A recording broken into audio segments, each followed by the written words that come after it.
മറ്റൊരു ഗൗരവമായിട്ടുള്ള കാര്യം, നമ്മുടെ കേരളം എല്ലാ കാലത്തും രാജ്യത്തിന് മാതൃകയായിട്ടുള്ള മതനിരപേക്ഷത ഉയർത്തിപ്പിടിച്ച നാടാണ്. ആ മതനിരപേക്ഷ കേരളത്തിന് അങ്ങേയറ്റം പരിക്കുണ്ടാക്കുന്ന വലിയ ഇടപെടലുകൾ ഈ കഴിഞ്ഞ കുറച്ച് ദിവസങ്ങളായി നമ്മൾ കണ്ടുകൊണ്ടിരിക്കുകയാണ്. ഇപ്പോൾ RSS കേരളത്തെ ലക്ഷ്യം വെച്ചുകൊണ്ട് എങ്ങനെയാണ് ഉത്തരേന്ത്യ കീഴ്പ്പെടുത്തിയത്, ആ മാതൃകയിലുള്ള വലിയ ആസൂത്രണം കേരളത്തെ കീഴ്പ്പെടുത്താൻ അവർ സംഘടിപ്പിച്ചുകൊണ്ടിരിക്കുകയാണ്.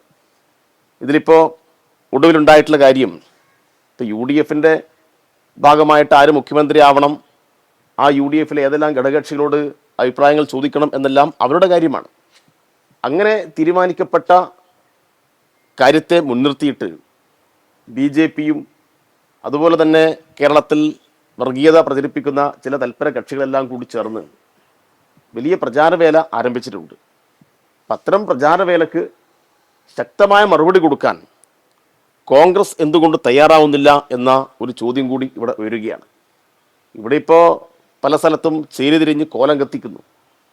എന്താണ് അവിടെയെല്ലാം വിളിക്കുന്ന മുദ്രാവാക്യം? കേരളത്തിൽ ഇതിനു മുന്നേ ഇത്തരം മുദ്രാവാക്യങ്ങൾ നമ്മൾ കേട്ടിട്ടുണ്ടോ? ഇത് കേരളം ഒരു ഉത്തരേന്ത്യയായി മാറ്റുന്നതിനാവശ്യമായിട്ടുള്ള ചില ലക്ഷണങ്ങൾ, അതിനാവശ്യമായ ചില പരീക്ഷണങ്ങളാണ് നടത്തിക്കൊണ്ടിരിക്കുന്നത്. അപ്പോൾ ഇത്തരം കാര്യങ്ങൾ UDFിൻ്റെ ഭരണത്തിൽ ആരംഭിച്ചിട്ടുണ്ട് എന്നാണ് നമുക്ക് കാണാൻ വേണ്ടി കഴിയുന്നത്. അപ്പോൾ ഇതിനോട് ശക്തമായ നിലപാട് സ്വീകരിക്കാൻ കേരളത്തിൻ്റെ അവർ തീരുമാനിച്ച നിയുക്ത മുഖ്യമന്ത്രി ഉൾപ്പെടെ പരസ്യമായി അത്തരം നിലപാടുകൾ സ്വീകരിക്കാൻ തയ്യാറായി മുന്നോട്ട് വരണം. ഇപ്പോൾ കേരളത്തിൻ്റെ ഒരു പൊതു മതനിരപേക്ഷ അന്തരീക്ഷത്തെ കളങ്കപ്പെടുത്തുന്ന ഇത്തരം പ്രവണതകൾക്കെതിരായിട്ട് ശക്തമായ പ്രതിഷേധം ഉയരേണ്ടതുണ്ട്. കേരളത്തിൻ്റെ മതനിരപേക്ഷത ശക്തിപ്പെടുത്തേണ്ടതുണ്ട്. അപ്പം അത്തരം പ്രവർത്തനങ്ങൾക്ക് DYFI നേതൃത്വം കൊടുക്കും എന്നാണ് ഈ സന്ദർഭത്തിൽ പറയാനുള്ളത്.